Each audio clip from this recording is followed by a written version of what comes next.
July 1944.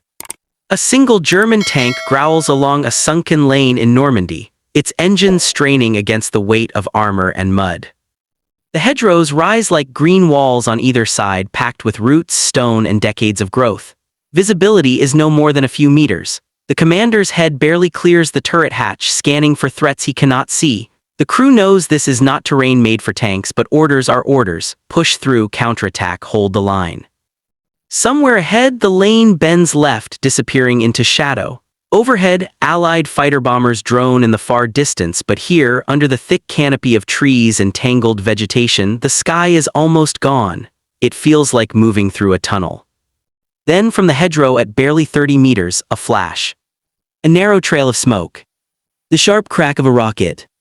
The shaped charge warhead slams into the side of the hull where the armor is thinner. The blast punches through steel. Inside the tank, the confined space becomes a furnace. For years, German commanders believed tanks would decide battles by themselves. To understand how those steel spearheads turned into hunted prey, we need to step back to the years when armor seemed unstoppable, and the infantrymen had nothing that could touch it. The story begins long before that tank enters the Norman lane. 2 decades earlier, Germany was not supposed to have tanks at all. The Treaty of Versailles, signed in 1919, banned the defeated nation from building or possessing armored vehicles. The great steel beasts that had crawled across the Western Front were, for Germany, officially forbidden. But the officers of the new Reichswehr had not forgotten what they had seen in 1918. They had watched British and French tanks smash barbed wire, shrug off rifle fire, and roll through trenches that had resisted artillery for years. To them, the tank was not just another weapon. It was a way to break the deadlock that had consumed a generation. In the 1920s and early 1930s, German planners studied this new instrument in secret. They wargamed with cardboard models on sand tables. They read foreign theorists. They sent officers to clandestine training grounds deep inside the Soviet Union, far from the eyes of Allied inspectors. There at places like Kazan, they experimented with a simple but radical idea. Tanks would not be tied to infantry. They would not crawl forward in support of foot soldiers. Instead, they would be the spearhead. Heinz Guderian, a communications officer turned armor advocate, became one of the most influential voices. He argued for fast, concentrated armored formations punching through the enemy line, supported by mobile artillery, close air support, and radio-link command. No more grinding frontal assaults. No more attrition for its own sake. Speed, shock, and coordination would paralyze the enemy before he could react. When Adolf Hitler came to power and rearmament began openly, these ideas found political support. The new panzer divisions were built as combined arms tools, but the tank sat at their heart. Crews were trained to move, to exploit, to outflank rather than batter forward. Radios were installed in every vehicle, giving German armored units a level of tactical communication their opponents generally lacked. In September 1939, when German forces crossed into Poland, the world saw the first real demonstration of this doctrine. In absolute terms, the numbers were not overwhelming. Many German tanks were light models with thin armor and small caliber guns, yet they moved with purpose. While foot infantry fixed Polish units in place, armored columns bypassed strongpoints and raced for operational depths, encircling entire formations. Polish defenders had anti-tank guns and a few modern armored vehicles of their own. They also fielded anti-tank rifles capable of piercing the light armor of early German panzers. At close range, determined infantry could still threaten a tank with explosives or Molotov cocktails, but such efforts were isolated, local, and always dangerous. There was no simple, widely issued man-portable weapon that allowed ordinary riflemen to reliably kill tanks from a safe distance. Against a coherent armored thrust directed at their flanks and rear, Polish units struggled to react in time. 8 months later, in May 1940, German armor drove west into the Low Countries and France. It was in this campaign that the image of the unstoppable panzer was truly forged. Once again, not every German tank was technically superior. Many French machines had thicker armor and heavier guns. But German commanders concentrated their armored divisions, drove them through the Ardennes where French planners had considered large-scale tank movement unlikely, and then fanned out into the open rear areas. French and British forces possessed anti-tank guns, some effective at normal combat ranges. They could and did knock out German tanks when they faced them properly. Yet their doctrine scattered tanks among infantry divisions as local support and reserved anti-tank weapons primarily for defensive roles against frontal assaults. When German armor came from an unexpected direction, moving fast and ignoring local strongpoints, those static guns found themselves in the wrong place, facing the wrong way. In these early victories, a pattern took shape. Wherever German tanks operated in mass with freedom to maneuver and adequate logistical support, they produced decisive operational effects. Columns of refugees and retreating soldiers clogged the roads. Command posts were abandoned under the fear of encirclement. Rumors magnified the threat. A few dozen panzers correctly employed could dislocate an entire army frontage. The invasion of the Soviet Union in June 1941 extended this pattern on an enormous scale. Panzer groups surged across the frontier, executing encirclements that trapped hundreds of thousands of Red Army soldiers. Soviet anti-tank defenses were not absent. They had guns, mines, and some armored formations of their own. But their system was unprepared for the speed and coordination of the German advance. Their early war anti-tank rifles and light guns often struggled against newer German models, and command confusion robbed them of cohesion.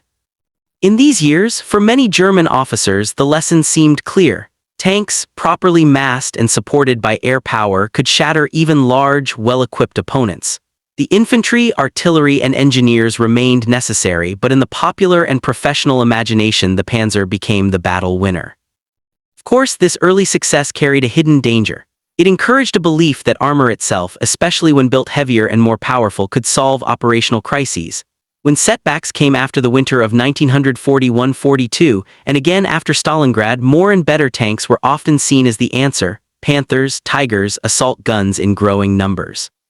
Yet warfare is not static. Every weapon, once it dominates the battlefield, calls forth a reply. Artillery calibers increased, anti-tank guns grew in size and power, engineers laid minefields in depth, and in laboratories and workshops in the United States, Britain, and the Soviet Union, scientists were exploring something more radical still: a way for a single infantryman to carry a weapon capable of burning through tank armor at close range.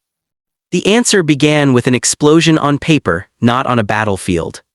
For decades, scientists had known that an explosive charge, shaped in a certain way, could focus its force. In the late 19th century, experiments revealed that a hollow cavity in a block of explosive produced a narrow, intense jet when detonated. This Munro effect was a laboratory curiosity until engineers, especially in the interwar years, began asking a pointed question: could that jet pierce armor? By the 1930s, European and American ordnance experts were experimenting with hollow charges that formed a concentrated stream of metal on detonation. In theory, such a jet did not depend on the projectile's speed. Even a relatively slow munition could drive a thin lance of molten metal through thick steel. That idea was revolutionary. It suggested that armor, no matter how heavy, could be defeated by clever shaping of explosives rather than by ever larger guns firing ever faster shells. One of the key figures in bringing shaped charges into practical anti-tank use was a Swiss engineer, Henry Mahut. He developed a design for a hollow charge grenade and demonstrated its potential to foreign militaries. In the United States, his work influenced ordnance officers who were already wrestling with a problem: how to give the ordinary infantryman a realistic chance against a tank. Before the new war began, anti-tank defense had followed a fairly predictable pattern. Towed anti-tank guns placed in likely tank avenues waited in ambush. Mines were buried along roads and at choke points. In close fighting, infantry might use specialized grenades or hurriedly improvised explosive bundles. All of it required either heavy equipment, careful pre-planning, or suicidal courage. What if, some American ordnancemen asked, the shaped charge idea could be packaged into a grenade and then pushed toward the target by a small rocket? No recoil-heavy rifle needed. No heavy carriage to drag, just a tube to guide the rocket, a battery, and a trigger. At Aberdeen Proving Ground in Maryland in 1942, that concept became reality. An existing hollow charge grenade, designated the M10, was designed to be fired from a rifle. Tests showed the warhead could pierce respectable amounts of armor, but the launching method was unsatisfactory. Meanwhile, rocket enthusiasts in the Ordnance Department were experimenting with simple solid-fuel rockets as propulsion units. Someone had the insight to marry the two: put the shaped charge warhead on the front of a small rocket and fire it from a lightweight tube. Major Lusla Skinner and Lieutenant Edward Ull, among others, cobbled together prototypes with whatever was available. Legend has it that one early launcher used a section of steel pipe and surplus parts, rushed into testing before all the paperwork caught up. When they fired the first rockets down that improvised tube and saw armor plate perforated at useful battle ranges, they understood they were looking at something entirely new. The device was officially adopted as the 2.36-inch rocket launcher M1. Informally, soldiers quickly gave it a more memorable name: A popular radio comedian, Bob Burns, played a homemade musical instrument he called a bazooka. The long, hollow launcher tube looked enough like it that the nickname stuck. The early bazooka was ungainly but simple. A two-man team carried the tube and a small stock of rockets. To fire, the loader slid a rocket into the rear of the open tube, attached leads from a rudimentary electrical firing system, and kept clear of the buckblast. The gunner aimed through a basic sight and squeezed a trigger that completed an electrical circuit, igniting the rocket motor. The projectile hissed away, leaving a smoky trail and a fierce plume from the tube's rear. At optimal angles and distances, that small rocket could penetrate several centimeters of homogeneous armor plate, enough at that stage of the war to threaten the side or rear of most German tanks and to devastate lighter armored vehicles. For the first time, an American infantry platoon could carry, on its own backs, a weapon that made closing with a tank something other than an act of desperation. The bazooka entered service quickly. In November 1942, U.S. troops carried it ashore in North Africa during Operation Torch. In Tunisia, American units used it with mixed success. Against earlier German tanks and self-propelled guns, flank or rear shots could be lethal, but the weapon had limitations. Its effective range was short, practical engagements were often within 100 meters. The early rockets were temperamental, affected by moisture and rough handling. Firing in rain or dusty conditions could lead to misfires or wild trajectories. There was another issue. The enemy kept improving. By 1943, heavier German tanks like the Tiger I with massive frontal armor presented a far more difficult target. A bazooka could still destroy them from the sides, rear, or by hitting vulnerable areas like tracks and lower hull, but this required nerve and favorable terrain. American and British officers learned quickly that the weapon's real strength lay in close terrain, towns, woods, rocky hills, where infantry could hide, let the tank pass, and fire at its weaker aspects from short range. News of this new American weapon did not remain secret. In North Africa and later in Sicily, German troops captured bazookas and examined them closely. German engineers saw at once the potential and the risk. They were already experimenting with their own infantry anti-tank weapons based on the same shape-charge principle, such as the panzerfaust, a disposable launcher firing a powerful warhead. But the reusable, shoulder-fired rocket launcher concept, with its simple tube and electric ignition, directly influenced the development of the larger-caliber Raketenpanzerschreck, known to Allied troops as the panzerschreck. The arms race had become personal. No longer was the contest only between factories producing tanks and factories producing guns. On 100 battlefields, the relationship between soldier and armored vehicle began to shift. The tank was still fearsome, but the man in the ditch or behind the low wall now had something to say in the conversation. In laboratories, the shaped charge had been an abstract solution to a technical problem. In the hands of infantrymen in Tunisia, in Sicily, and soon in Italy's mountains and France's hedgerows, it would turn into a tool that forced German commanders to reconsider what their tanks could safely do alone. The new tool did not operate in a vacuum. Its power depended on where it was used. Early German victories had unfolded across terrain that suited tanks. The plains of Poland, the open fields of northern France, and the broad approaches to the Dnieper and the Volga offered long sight lines and room to maneuver. In that kind of country, an enemy infantryman had few places to vanish, few covered approaches to close within 50 meters of a moving tank. Later, the war forced armor into other landscapes. In Stalingrad, German tanks edged through shattered streets where every pile of rubble hid men with grenades and anti-tank rifles. Buildings rose on either side like cliffs. A tank could not see into cellars or upper floors. Its gun could not depress or elevate fast enough to cover every window. Even before the widespread use of portable rocket weapons, such cities exposed the basic vulnerability of armor in confined spaces, limited vision, restricted movement, and dependence on accompanying infantry. Italy added another dimension. There in 1943 and 1944, tanks had to fight in mountains and narrow valleys. Roads twisted along slopes hemmed in by stone walls and terraces. A single knocked-out vehicle could block a column. Anti-tank guns positioned on reverse slopes or bends could ambush tanks with little warning. When bazookas appeared in greater numbers, these same features gave the infantrymen hidden firing points and quick escape routes.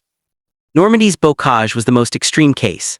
The hedgerows were not just bushes. They were centuries-old earth banks topped with dense vegetation, often higher than a man. Tanks moving up the hollow lanes were effectively inside walled corridors. Enemy infantry could lie on the banks above unseen or in fields perpendicular to the route. To fire a bazooka, a soldier needed only a small gap in the greenery and a moment when the tank's vulnerable side or rear crossed his narrow slice of view. In open ground, a tank could bring its main gun, machine guns, and supporting firepower to bear at distance. In close terrain, the geometry reversed. The effective range of the bazooka, roughly 100 meters or less in practice, ceased to be a handicap. At 10, 20, 30 meters, a relatively slow rocket warhead was just as deadly as a fast one. Terrain had turned the infantryman's short reach into an advantage, and with it, portable rocket weapons became instruments for reshaping the battlefields where tanks once ruled almost alone. What made that small tube so dangerous was not only where it was used, but how it worked at the most basic level. The bazooka was, in engineering terms, elegantly simple. A light metal tube about 5 feet long in its early form served as both barrel and blast shield. At the front sat a rudimentary sight. At the rear, an opening allowed the loader to insert the rocket. An electrical firing system, initially based on dry cell batteries and a contact switch, ignited the motor when the gunner pulled the trigger. The heart of the system was the rocket-propelled projectile. Its warhead contained a shaped charge, a conical cavity lined with metal, usually copper, behind a thin nose cone. Around that liner lay the explosive. On impact, a fuzzer at the tip detonated the charge. The energy of the explosion collapsed the metal liner inward, forming a narrow, high-velocity jet. That jet, microscopic in diameter but moving at extraordinary speed, could focus enough force on a small point of armor to pierce it. Unlike traditional armor-piercing rounds, which relied on kinetic energy, the mass and speed of a solid shot, the bazooka warhead did not need the projectile to be traveling fast. Its penetration depended primarily on the proper formation of the shaped charge jet and the standoff distance between the warhead and the armor. This meant a comparatively slow, lightweight rocket could still punch through several inches of steel if it hit at the right angle. Early models like the M1 and M1A1 could penetrate on the order of 70 to 80 millimeters of homogeneous armor under ideal conditions. Later rockets improved this. In practice, sloped armor, space plates, and imperfect angles reduced effectiveness, but the weapon remained highly lethal against side and rear armor of most German tanks and against nearly all lighter vehicles and bunkers. The launch itself carried hazards. The rocket's motor vented hot gases and flame out the back of the tube. Anyone standing directly behind the launcher when it fired risked burns or injury from debris. The buckblast also kicked up dust and leaves, betraying the firing position. In confined spaces such as small rooms or deep trenches, the blast could injure the crew. Training emphasized clear buckblast areas and rapid movement after firing. Designers refined the system as field reports came back. The M1A1 removed some fragile electrical components and improved reliability. Later, the M9 and M9A1 used a lighter tube, often with a folding design for easier carriage and more dependable firing circuitry. Sights were adjusted based on combat experience, providing better aiming references at known distances. These incremental improvements mattered. A weapon that failed to fire at the crucial moment did more than waste a chance, it could cost the team their lives. By 1944, in the hands of trained crews, the bazooka was a mature, if still imperfect, instrument. Its limitations in range and penetration against the heaviest tanks were understood. So were its strengths: ambush fire at short distance, versatility against fortifications, and psychological effect on tank crews who now knew, in theory, that any hedgerow or doorway might hide a shaped charge rocket. The clash between armor and portable rockets was not only technical, it was deeply human, felt in steel compartments and in muddy foxholes. Inside a German tank in 1940, many crews felt a measure of security unknown to the infantry walking beside them. Rifle bullets and machine gun fire pinged and sparked harmlessly against the hull. Shrapnel from artillery bursts rattled but generally did not penetrate. Against most of what they faced, the tank was a mobile fortress. They were, within limits, the hunters. By 1944, that feeling had changed. Reports filtered back from every front, tanks destroyed at close quarters by weapons a single man could carry. Veterans spoke of sudden explosions from directions where no anti-tank gun had been seen, of armor scud by impacts that had not come from conventional shells. The knowledge that a hidden soldier with a bazooka, panzerfaust, or similar weapon might be only a few dozen meters away altered behavior.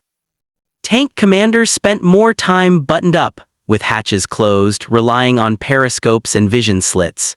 This reduced their situational awareness. The fear of close-range attack made them more cautious in entering villages or forests without thorough infantry screening. The psychological sense of invulnerability, never absolute, eroded further.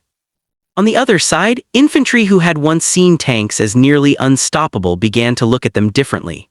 A soldier in North Africa or Italy who had watched a bazooka round slam into an armored car and detonate, or who had seen a self-propelled gun burst into flame after a flank shot, could not forget it.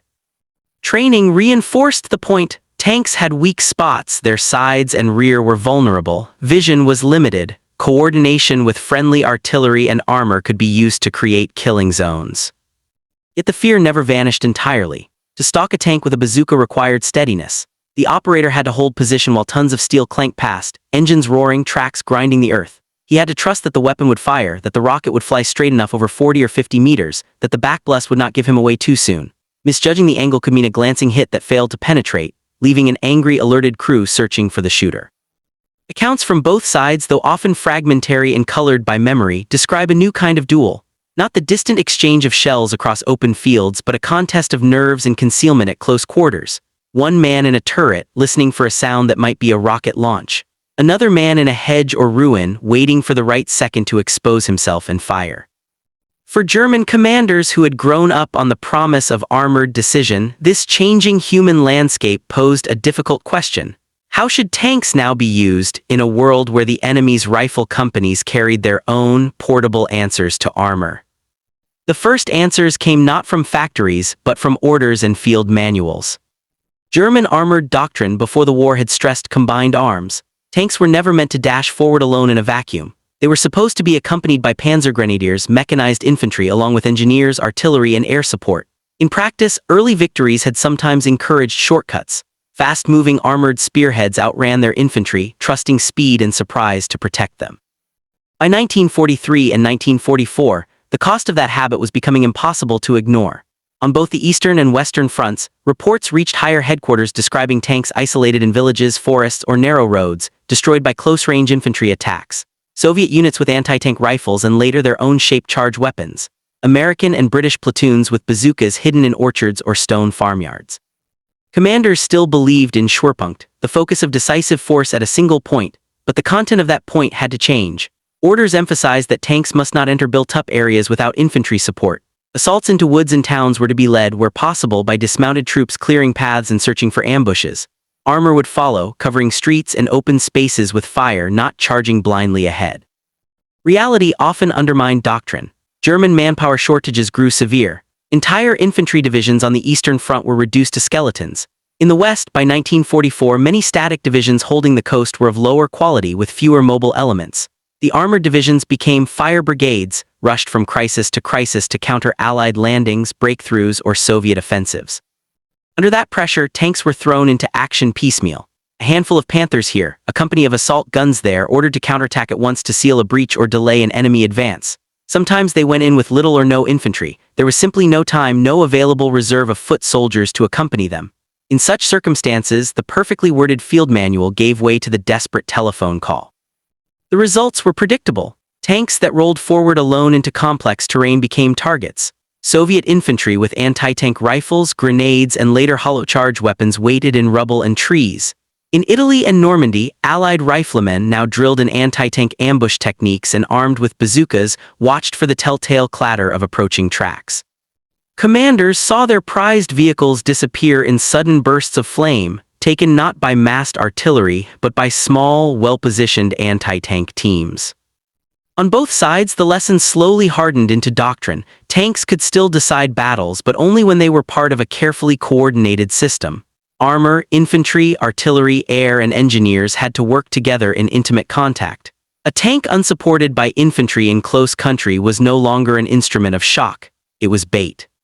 Behind the doctrinal debates lay a brutal arithmetic.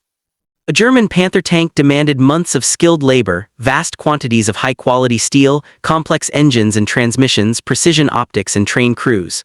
A Tiger required even more. Each vehicle embodied a web of industrial effort stretching from ore mines to machine tool plants. By 1944, under Allied bombing, that web was under constant strain. On the other side of the equation stood a weapon like the bazooka. The launcher tube was light and relatively simple to produce. The rockets, while requiring care in manufacture, used far less material than artillery shells or tank guns. Training a bazooka team took days or weeks, not the months invested in turning a raw recruit into a competent tank commander or gunner. The cost difference was stark. A single lost tank represented a heavy investment in money, material, and human skill. A spent rocket was expendable. Even when an infantry anti-tank team was wiped out, their weapon could be replaced faster than a destroyed armored vehicle and its trained crew. Strategists on all sides understood this, at least intuitively. For Germany, the increasing strength of Allied industry meant that each lost Panther or Tiger hurt more. Replacements arrived more slowly, in fewer numbers, often with mechanical teething troubles. For the United States, the ability to mass-produce bazookas and ammunition meant that every infantry formation landing in Europe or fighting its way up Italy's spine could be thickly sprinkled with anti-tank firepower. By mid-war, economic logic favored the defender. Plan a handful of bazooka teams or panzerfaust crews in a likely avenue of tank approach, and the potential exchange rate became frightening. A cheap, disposable weapon versus a machine that could not easily be replaced.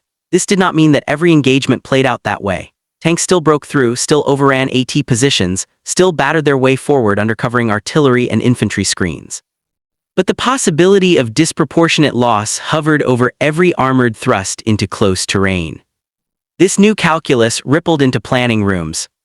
German commanders who had once conceived of grand armored operations had to contend with narrower fuel supplies, thinning infantry, and an enemy whose riflemen carried weapons that could make each village a trap.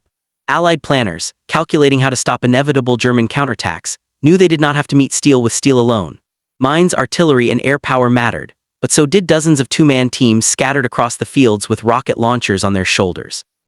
Alongside doctrine and economics, a more elusive factor shifted: belief. Before the war, and especially after the lightning campaigns of 1939-1940, the tank acquired a mythical aura. German propaganda celebrated the panzer divisions as the vanguard of a new kind of warfare. Newsreels showed long columns of armor advancing through dust and smoke, troops riding on hulls, commanders standing tall in open hatches. Songs, posters, and speeches wrapped the tank in language of invincibility and national pride. The Allies, too, absorbed the myth, though in a different key. Many infantrymen faced early war German armor with dread. Stories of unstoppable panzers and super tanks, often exaggerated in the telling, passed down the line. Even officers overestimated what German armor could do, sometimes attributing operational successes to hardware rather than to tactics and surprise. Portable anti-tank weapons did not instantly erase this mythology, but they began to erode it where it mattered most, in the minds of those who had to fight.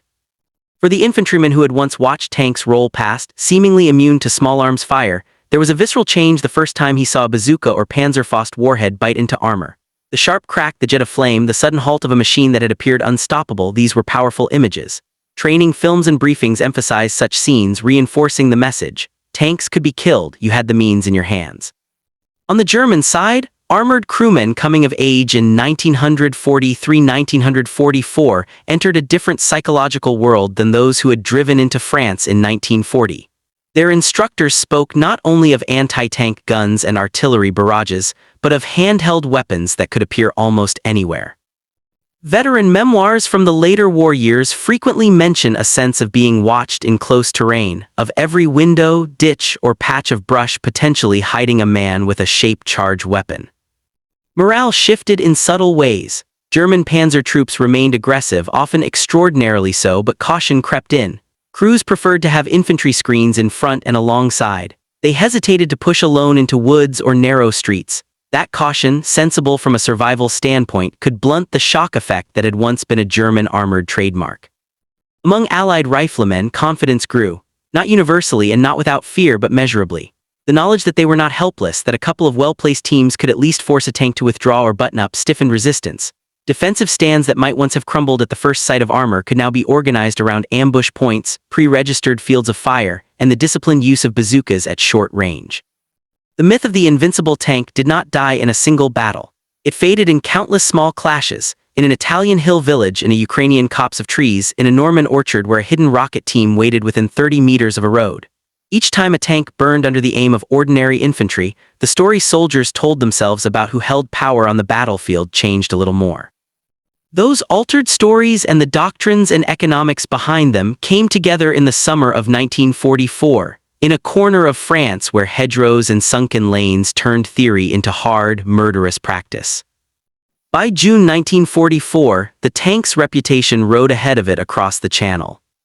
Allied planners expected German panzer divisions to be the decisive threat to the Normandy landings. The Atlantic Wall's bunkers and beach obstacles were dangerous, but static. The real fear was that once the assault waves were ashore, armored divisions would sweep toward the beaches and crush the lodgements before they could deepen. German command debates in the months before D-Day circled around that same assumption. Field Marshal Gerd von Rundstedt and General Leo Juck von Schweppenbug argued for keeping the panzers in a mobile reserve, to be committed once the main Allied landing area was identified. Owen Rommel, charged with defending the coast, insisted that air superiority made deep reserves too risky. Tanks had to be close enough to the beaches to strike swiftly, before Allied air power could pin them down. Beneath those disagreements lay shared faith. However deployed, the armored divisions would be the instrument that decided the Battle of France. Units like the 21st Panzer, Panzerlehr, and the 12th SS Panzer Division Hutlegegend were seen as elite formations, equipped with Panthers, Panzer IVs, assault guns, and mechanized infantry. They were meant to be the blade that would slash into any Allied bridgehead. On 6 June, the landings went in. For the first critical hours, confusion, Hitler's tight control over panzer reserves, and Allied deception delayed the armored response. But within days, German tanks were moving toward the front, grinding through Norman villages and down narrow roads bordered by thick hedges.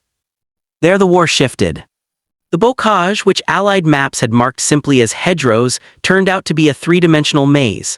Earth banks in places shoulder-high or more, topped by dense bushes and intertwined roots. Fields no bigger than a few dozen meters on a side, enclosed like rooms. Sunken lanes that twisted and dipped, offering no views beyond the next bend. For German armor, this terrain was a double-edged sword. It offered concealment from Allied air power. From above, the country looked like a seamless green quilt. But ground level, it narrowed every path. Tanks could not fan out. They had to follow predictable routes through gates, gaps, and lanes. Their turrets could not always traverse freely without scraping hedges. Their long guns were awkward in tight corners. American infantry, fighting inland from beaches like Omaha and Utah, learned quickly and painfully what this meant. Attacking across hedged fields, they met German defenders dug into the far bank, machine guns and mortars pre-registered, tanks and assault guns lurking behind cover. Casualties were heavy. Coordination between U.S. tanks and infantry, initially clumsy in this environment, broke down under fire. Sometimes the infantry went forward without armor, sometimes tanks advanced without close foot support. As the days passed, adaptation began. Field-expedient devices, steel prongs and welded cutters known as rhino attachments were bolted onto the fronts of Sherman tanks, allowing them to punch through hedgerows instead of climbing over them, reducing the time they were exposed on the crest.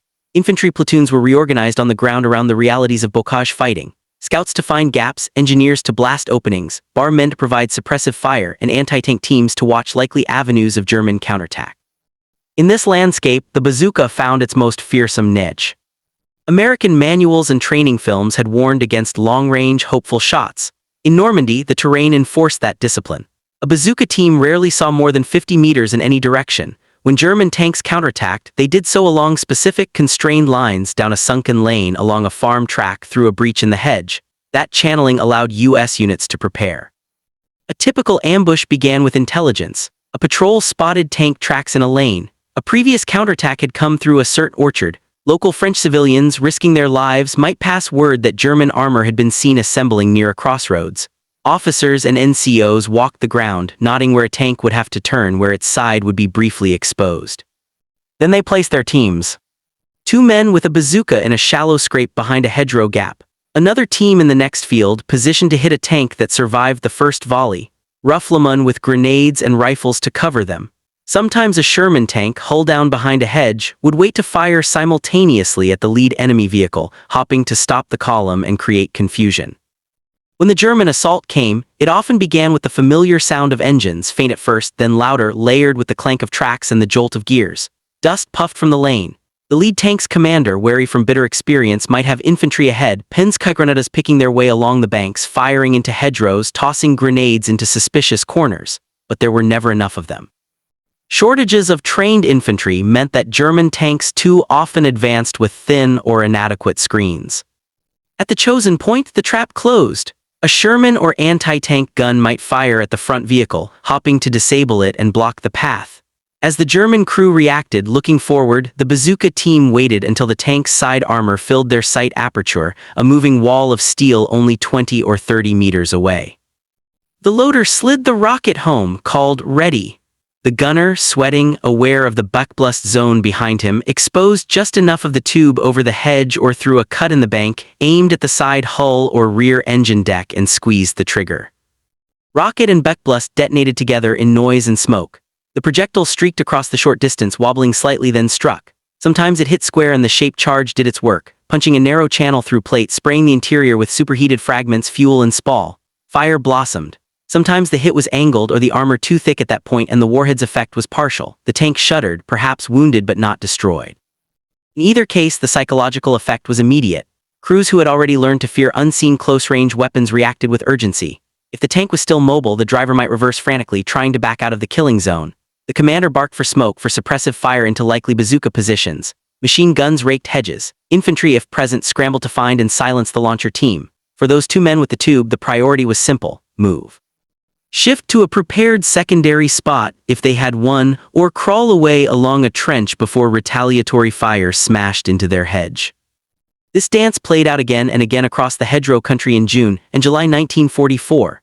German after-action reports mention tanks destroyed by hollow-charge weapons at very short range, set on fire by enemy close combat patrols, or lost in bocage fighting due to infantry anti-tank weapons. American accounts speak of Panthers and Panzer IVs knocked out in lanes and fields by bazooka shots from 20 or 30 yards. It would be wrong to say that bazookas alone stopped German armor in Normandy. Mines, artillery, and above all Allied air power took a heavy toll. German panzer divisions were battered as much by fighter bombers pouncing on any movement by day as by infantry in the hedges. Yet within the claustrophobic spaces where tanks and men actually met, the portable rocket launcher became a critical equalizer. German commanders trying to restore the front around Caen and Saint-Lô saw their armored counterattacks bleed away. Panzerlehr, one of the showpiece divisions, was mauled by bombing and ground fire. The 12th SS fought with ferocity but could not throw the Allies back into the sea. Every tank lost in a hedged lane burning amid thick foliage was another reminder that in this kind of country, armor without strong infantry and artillery coordination risked not just defeat, but dismemberment. By late July, as Operation Cobra prepared to break out of the bocage with massive aerial bombardment and concentrated armor, the nature of the crisis had become clear. German tanks could still kill, still mounted deadly defenses, but they could no longer maneuver freely, no longer impose their will by shock alone. American infantry, hardened by weeks of brutal close-range fighting and supported by a web of cheap, deadly anti-tank weapons, had learned how to turn the Panzer's strength against it. What the Allies proved in the hedgerows would be tested again in very different terrain, when Germany gambled its remaining armored strength on one last great offensive through the forests and villages of the Ardennes. By autumn 1944, the war had pushed into Germany's shadow. After the breakout from Normandy and the rapid advance across France, American and British forces hit the German border and its prepared defenses. The Siegfried Line, west wall, weighted with bunkers, dragon's teeth, and belts of wire and mines. Behind it lay forests so dense that sunlight barely reached the ground. In the Huichen forest, tall pines and firs stood in tight ranks over steep ravines and muddy tracks. For tanks, it was hostile country. Vehicles slipped on wet leaves and clay, their engines straining. Turrets could not swing freely among the trunks. Visibility was measured in tens of meters, not hundreds. German defenders dug in on the slopes and in the clearings, armed heavily with panzerfausts and panzerschrecks. American units equipped with bazookas of their own discovered that here too armor no longer ruled. Shermans used their guns to blast bunkers and tree positions, but every movement forward risked a mine under the tracks, an anti-tank gun hidden in a clearing, or a shaped charge weapon fired from the gloom a few yards away. The fighting in Huichen and along the Siegfried Line became a grinding test of will. Tanks were present, but they were no longer the swift spearheads of 1940. They crawled, nudged forward by infantry, or stayed back to provide fire. Infantry armed with their own portable anti-tank weapons were at the center of the contest. Each advance into woods or villages created close-range battles where a man with a tube on his shoulder could alter the fate of a column. German command watched these engagements with growing unease. They knew by late 1944 that their armored forces were thinner, their crews more quickly trained, their fuel stocks low. They had seen in Italy Normandy and now at their own frontier that tanks committed without strong infantry and artillery support bled away in small, costly fights. Yet in October and November, Hitler and his planners conceived one last great armored stroke. The plan for the Ardennes offensive aimed to repeat, in a sense, the triumph of 1940. German forces would assemble secretly in the forests of the Eifel, then smash through thinly held American lines in the Ardennes, cross the Meuse, and drive on Antwerp. Bad weather and overcast skies would, they hoped, neutralize Allied air superiority. Surprise and massed armor would do the rest. 3 armies were assigned. On the northern wing, 6th SS Panzer Army fielded some of the best remaining SS Panzer divisions, including units with Tiger II tanks. In the center, 5th Panzer Army would drive toward Bastogne and beyond. On the southern flank, 7th Army would protect the shoulder. The offensive striking power lay in its tanks and assault guns, assembled at great cost in men and fuel. Many German officers privately doubted the feasibility. Fuel shortages meant that every liter had to be hoarded. Roads in the Ardennes were few and narrow, threading through villages and woods. American units, though some were inexperienced, had plentiful artillery and growing stocks of infantry anti-tank weapons. But Hitler believed that the shock of a sudden armored breakthrough would fracture Allied command and morale. Once again, faith rested on steel. On 16 December 1944, under a low, gray sky, the offensive began. A heavy preparatory barrage pounded American positions. German infantry infiltrated through the woods, bypassing strongpoints. Behind them, armored columns started forward along icy roads. In the first days, surprise and poor weather worked. American outposts were overrun. Command posts were cut off. Columns of German armor, Panthers, Panzer IVs, assault guns, and the massive King Tigers rolled through small Belgian villages with their whitewashed houses and church spires, engines echoing off stone walls. But each road was a funnel. Vehicles were forced into long, vulnerable lines. Any block-wrecked truck, destroyed tank, demolished house could jam the entire route. American engineers blew bridges. Artillery sighted on ridges shelled crossroads. And in the towns and forests into which these roads spilled, infantry waited with bazookas. In the twin villages of Krinkeltrachterath, on the northern shoulder of the offensive, German tanks pushed into streets choked with snow and debris. American infantry from divisions like the 2nd and 99th had dug in among the houses, cellars, and gardens. At close quarters, bazooka teams fired from behind stone walls, haystacks, and shattered doorways. Some rockets missed or failed, others struck home, slicing into the thinner side armor of Panthers at ranges of 30 or 40 meters. Combat reports from these days describe Panthers knocked out in the narrow lanes, set ablaze or immobilized, their crews bailing under small arms fire. German infantry fought savagely to clear the defenders. But every house and barn became a potential firing point for a tube launching a shaped charge rocket. The tanks, forced forward by orders and the momentum of the plan, found themselves in a place where every yard gained came under the aim of men who no longer saw armor as untouchable. Farther south, around St. Vith and along the Elsenborn Ridge, American units held key road networks. Bazooka teams, often working in conjunction with anti-tank guns and artillery, waited at bends and rises. When German tanks nosed around a corner or crested a hill, the lead vehicle might meet a shell from a 3-inch gun, while a bazooka team in a ditch or forest edge finished off a straggler that tried to maneuver. At Bastogne, where elements of the 101st Airborne armored battalions and assorted units formed a surrounded pocket, this pattern took on a stark, almost archetypal form. German armored formations probed the ring, attacking villages and road junctions that formed the town's outer defenses. The defenders had some tanks and tank destroyers, but in many sectors, paratroopers and infantry relied chiefly on their bazookas and artillery. In icy fields near hamlets like Novel, Champs, and Marvy, paratroopers lay in shallow foxholes, bazooka tubes resting on the lip, breath freezing in the air. When German tanks loomed out of the mist or low cloud, often with grenadiers clinging to the hulls, the defenders waited until the last moment. Too early and the rocket would drift or bounce. Too late and the tanks' machine guns and high-explosive rounds would find them first. Accounts from Bastogne tell of rockets fired at tracks and lower hulls, of shots into the rear of a tank that had blundered past a hidden position, of crews abandoning vehicles disabled short of the American lines. Not every bazooka team survived the exchange. German infantry and supporting fire were deadly. But enough survived and enough tanks were hit that the attacks stalled short of decisive penetration. As the offensive ground on, weather shifted. The overcast that had screened German movements began to lift. Allied fighter bombers returned to the sky, harrying supply columns and tank concentrations, turning fuel convoys into burning wreckage on frozen roads. Without fuel, the heaviest German tanks became pillboxes on tracks or liabilities to be abandoned and blown up. Still, even when immobilized by lack of gasoline or mechanical failure, many of those tanks had been driven to the edge of their possibilities by a battlefield that no longer welcomed them. They had threaded forests where every tree might hide a bazooka team, entered villages where every window could frame a tube. German after-action assessments spoke of heavy losses to close-range fire and infantry anti-tank weapons, of the difficulty of advancing without sufficient grenadiers to clear the way. Kampfgruppe paper, one of the most powerful armored Kampfgruppen in the offensive, found its route choked with destroyed or abandoned vehicles by the time it reached the area around La Glise. Fuel shortages and American resistance forced it to leave behind dozens of tanks and half-tracks. Some were destroyed by air attack or artillery. Others were disabled or trapped by roadblocks and anti-tank fire, including bazookas aimed at vulnerable flanks when vehicles were forced to detour through fields and yards. By January 1945, the Ardennes attack had failed. The German army had expended much of its remaining armored strength in a gamble it could not afford to lose. Hundreds of tanks and assault guns lay wrecked or abandoned in snowy ditches, village squares, and forest paths. Their loss could not be made good.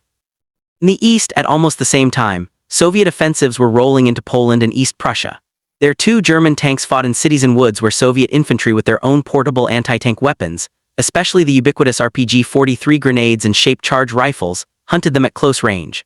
The pattern seen in Normandy, Huachin, and the Ardennes repeated itself in Königsberg, Budapest, and countless smaller localities. The cumulative effect was unmistakable. The German army, whose pre-war doctrine had placed such faith in tanks as the decisive arm of breakthrough and exploitation, ended the war using them more often as mobile strongpoints, committed cautiously, and when thrown in rashly, bled white by a host of inexpensive, nimble enemies on foot. In staff studies and in the private reflections of officers who survived, a hard truth took shape. Tanks remained vital. They were still in open country and under proper support devastating. But the days when armor could act or be imagined as the lone arbiter of battle were over. The widespread presence of bazookas, panzerfausts, panzerschrecks, and their kin in ordinary infantry units had stripped the tank of its aura of solitary decision. What followed in the last months of the war, and in the years after, would be a reckoning with that reality.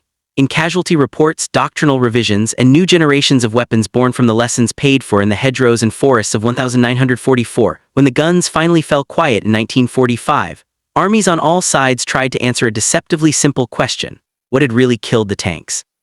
Operational research teams moved across battlefields in Normandy, Italy, the Ardennes, and Germany itself, tape measures and notebooks in hand.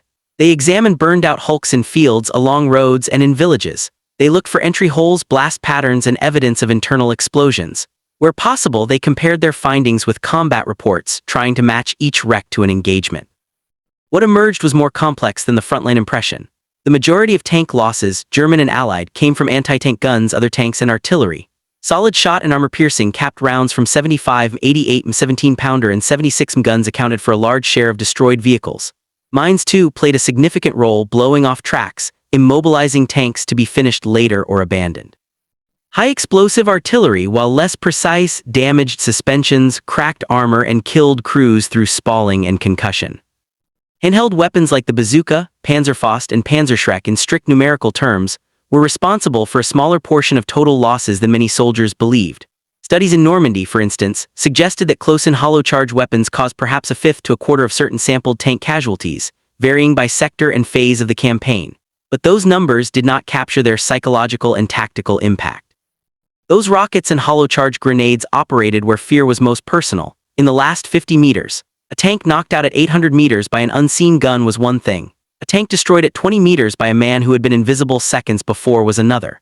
The closeness of such encounters, the suddenness with which safety turned into catastrophe, stayed with survivors in a way that distant artillery never did.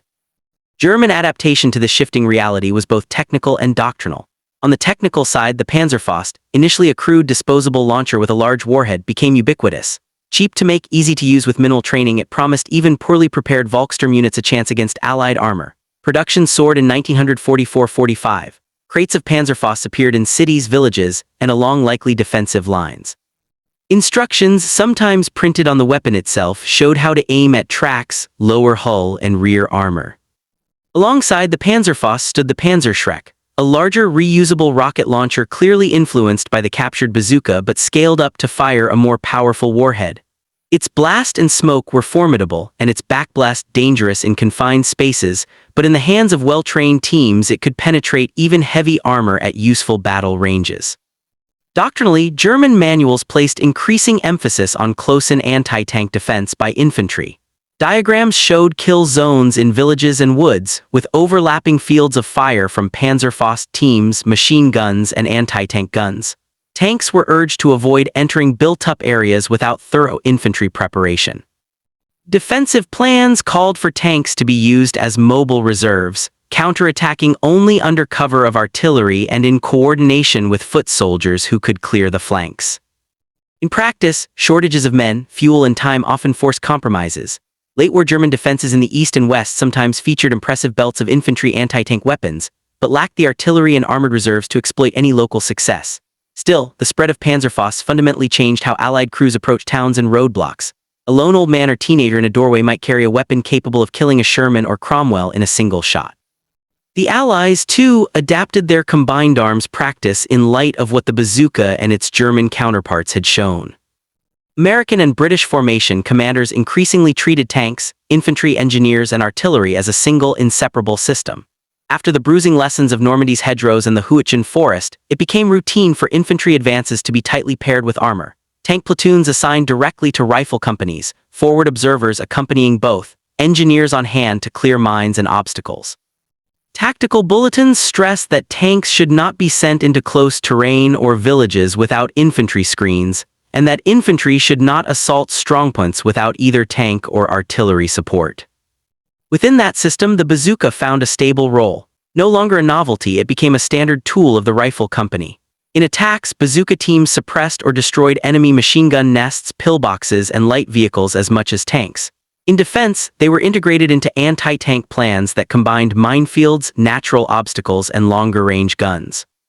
Pre-war images of tanks acting independently gave way to a more sober picture, armor as one arm among many, powerful but dependent. Training changed as well, in the United States and Britain. Instructional films and manuals after 1944 devoted extensive sections to fighting in close-terrain forests, towns, and hedgerows, and to the use of portable anti-tank weapons within infantry squads. Emphasis on initiative at small unit level grew. Platoon leaders were expected to think in terms of ambushes, crossfires, and combined fires between bazookas, rifles, and machine guns. These wartime adaptations laid the groundwork for a deeper reconsideration. As staff colleges and research institutes sifted through reports after 1945, they tried to turn hard-learned battlefield improvisations into formal doctrine and new designs, looking ahead to the next war in a world now divided by emerging Cold War lines. In the years immediately after the war, the examination of burnt-out armor became almost as important as the building of new tanks. British operational research sections and American ballistic laboratories compiled meticulous reports. They counted penetration holes, measured angles of impact, and noted whether a vehicle had brewed up or simply been abandoned. Their findings challenged simplistic narratives from the front. One consistent conclusion was that no single weapon dominated the killing of tanks. Artillery, mines, aircraft, towed and self-propelled anti-tank guns, other tanks and handheld weapons all took their share. The exact proportions varied by theater and phase of the war. In North Africa, long-range gun duels had mattered most. In Italy and Normandy, mines and artillery claimed many victims. In cities and forests, the proportion of tanks lost to close-range weapons rose sharply. Yet analysts and officers alike understood something more subtle. The mere presence of effective infantry anti-tank weapons, bazookas, panzerfausts, panzerschrecks, forced armored units to behave differently. They reduced the freedom of tanks to exploit gaps alone, compelled more cautious entry into villages and woods, and demanded closer cooperation with infantry than pre-war doctrine had envisioned. Even if, statistically, a larger number of tanks might fall to guns and mines, the portable-shaped charge weapon had altered the mental and tactical landscape. Post-war doctrinal debates in the United States, Britain, and the Soviet Union reflected that shift. Each army tried to synthesize its wartime experience into principles for future armored warfare, now under the shadow of nuclear weapons and ideological confrontation. In the United States, armored doctrine increasingly emphasized the team concept: tanks, infantry, artillery, engineers, and air support fighting as integrated battle groups. World War II's improvised combat commands in U.S. armored divisions, combined arms groupings tailored to specific missions, became the blueprint for post-war task forces. Infantry anti-tank weapons were embedded at every level. The bazooka itself evolved into the larger 3.5-inch Super Bazooka, whose more powerful warhead reflected lessons about the need to defeat heavier armor, a fact underscored in the Korean War when early 2.36-inch bazookas struggled against Soviet-built T-34s. The Soviets, who had fielded vast armored forces and endured devastating losses, drew their own conclusions. They retained a strong belief in mass tank offensives, but placed heavy emphasis on accompanying infantry, equipped with simple, rugged anti-tank weapons. Designs like the RPG-2 and later, the RPG-7 carried forward the essential idea of the panzerfaust bazooka, a man-portable, shoulder-fired weapon using a shaped charge to threaten tanks at short to medium range. Soviet doctrine envisaged infantry units liberally supplied with such weapons, both to repel enemy armor and to support their own tank assaults in built-up areas. At the same time, another technological leap gathered pace: guided anti-tank missiles. Early developments in France, Britain, and the Soviet Union during the 1950s and 1960s produced wire-guided missiles such as the French SS-10, and later the American TOW and Soviet Sagar. These weapons extended the infantryman's reach far beyond bazooka ranges, allowing operators to engage tanks at hundreds or even thousands of meters. The logic that had produced the first crude rocket launcher, a desire to give the foot soldier a direct say in the armored duel, continued in more sophisticated form. Tank design itself changed in response. The main battle tank concept, which emerged in the 1950s and 1960s, embodied a compromise between heavy armor and mobility. Vehicles like the British Centurion, American M48 and M60, and Soviet T-54, T-55, and T-62 sought to carry powerful guns and substantial armor on a platform still agile enough for maneuver warfare. But no designer could ignore the threat posed by ever-improving shape-charge weapons, whether fired from guns, launched as missiles, or carried on a shoulder. Various countermeasures appeared. Some tanks received additional upperquart armor or side skirts to disrupt shaped charges. Later generations would add explosive reactive armor and sophisticated composite schemes. Doctrine stress suppression. Tanks and supporting infantry were to blanket likely ambush sites with fire before closing, using high-explosive shells, machine guns, and eventually automatic grenade launchers to keep anti-tank gunners' heads down. The bazooka, meanwhile, passed into history as a specific weapon but lived on as a concept. Its direct descendants and functional analogues, the German panzerschreck, Soviet RPG families, and countless other rocket-propelled systems, became staples of post-war arsenals around the world. In conflicts from the Middle East to Southeast Asia and beyond, images of infantry firing rockets at tanks and armored vehicles echoed the scenes first played out in North Africa, Italy, and Normandy. Culturally, the relationship between the tank and the man on foot also shifted in public imagination. Wartime newsreels and post-war films often dwelt on the drama of close-range anti-tank encounters: the lone soldier with a launcher in a ruined house, the tank rolling into view, the sudden shot and explosion. Memoirs from crewmen recalled the dread of entering streets or woods where such weapons lurked. Infantry veterans remembered both the relief of having a bazooka to hand and the terror of waiting motionless as a tank closed, knowing that a single misfire could be fatal. Historians and theorists looking back saw in these stories more than tactical anecdotes. They saw a pattern of overconfidence humbled and of assumptions corrected by harsh experience. The early war belief, common in many armies but particularly influential in Germany, that tanks, if fast, powerful, and numerous enough, could themselves decide battles, had run into a world where even the simplest infantry formation came armed with means to resist. That realization did not end the age of the tank, it reframed it. Armor would remain central to land warfare throughout the Cold War and beyond, but never again as an arm imagined to operate, in essence, alone. The bazooka and its cousins had made sure of that. In the end, the bazooka did not destroy the tank. It stripped away an illusion. Before the war, and in its first startling campaigns, armored vehicles seemed to promise a clean break from the stalemate of trenches, a decisive instrument that, if built in enough numbers and driven with enough daring, would impose its will on the battlefield. Many German commanders, encouraged by early success, believed that if they could concentrate enough steel and firepower at a point, the rest would follow. The shape-charge rocket and its kin answered that belief with a quiet, brutal logic. They showed that no weapon exists in isolation. A tank's strength, its armor, its gun, its engine depended on many things beyond itself: on the terrain under its tracks, on the infantry at its flanks, on the enemy's ingenuity and persistence.